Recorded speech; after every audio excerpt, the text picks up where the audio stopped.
When we politicize our development as a people, we are walking on a slippery path. Losing hope to the fact that things are not going as planned is a terrible mistake. We have the future to fight for, and we shouldn't stop until we see it realized. Knowing the root of our problems is crucial. More critical is accepting that there is actually a problem and finding means to solve them rather than politicize them. We cannot be talking about diversification of the economy when our seaports are at a state of comatose.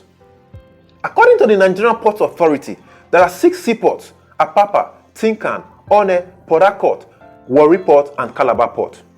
How come a country that has 6 international ports can't boast of 2 functional ports?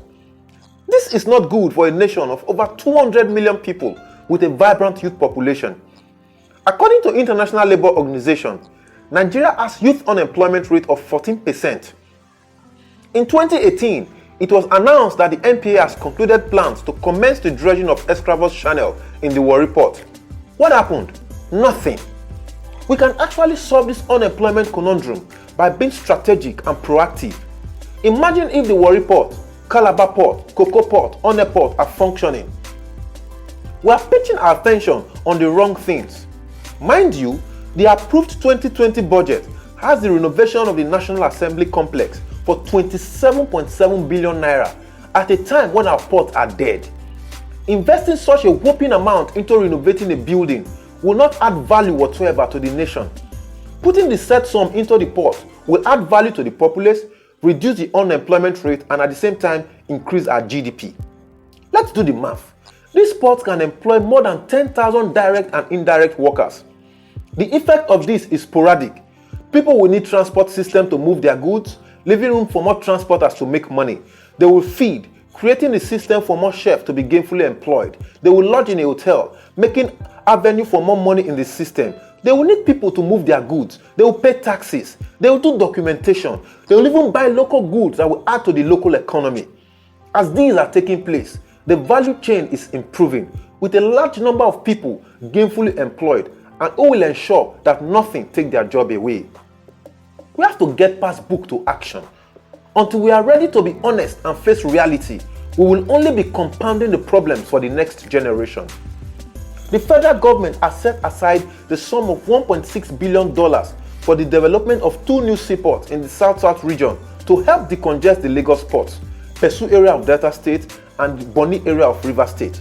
To be frank, this is not what we need at this time. We have not maintained the ones we have, and we are thinking of building 2 more. What happens after it is built? Same issue of neglect by the government. To a very large extent, the insecurity challenge in the country will drastically reduce if the youth are gainfully employed. If you check the economic disadvantage of the bad state of our ports, you will understand how far we have drifted away from development as a nation. If we keep making excuses while we are not advancing, we will remain where we are for a very long time. We have to sit down to assess areas where we have failed and prefer viable solutions to get them solved. I read of an exporter cry out over the long time a container carrying garri stayed in the Apapa port. When it arrived in London, it was discovered that the ship is infested with cockroach and the shipment was returned back to Nigeria. Mind you, the garri is cockroach free, but the container is filled with cockroach. Looking at our case, you can tell how much has been lost. This is not good for us at all. We lose money allowing ships berth in the Apapa port for months. They will pay for demurrage, thereby incurring more expenses. Like has been mentioned earlier, a population of the unemployed will be gainfully employed.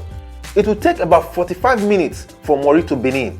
So goods coming to Benin will take less time and less money. How about those in Onitsha? Warri is closer to Onitsha than from Lagos.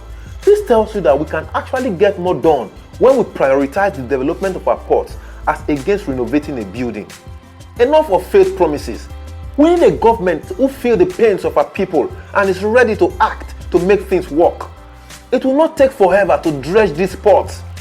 People want to see their leaders represent them honestly. At a time like this, we don't need absent-minded leaders. Leaders who are cold towards the welfare of their people, but hot when it involves sharing the commonwealth for selfish gains. I call on everyone who has a stake in the development of this nation to take the rebuilding of our dilapidated ports as a priority. It will help address the unemployment challenge that has ravaged our polity for too long.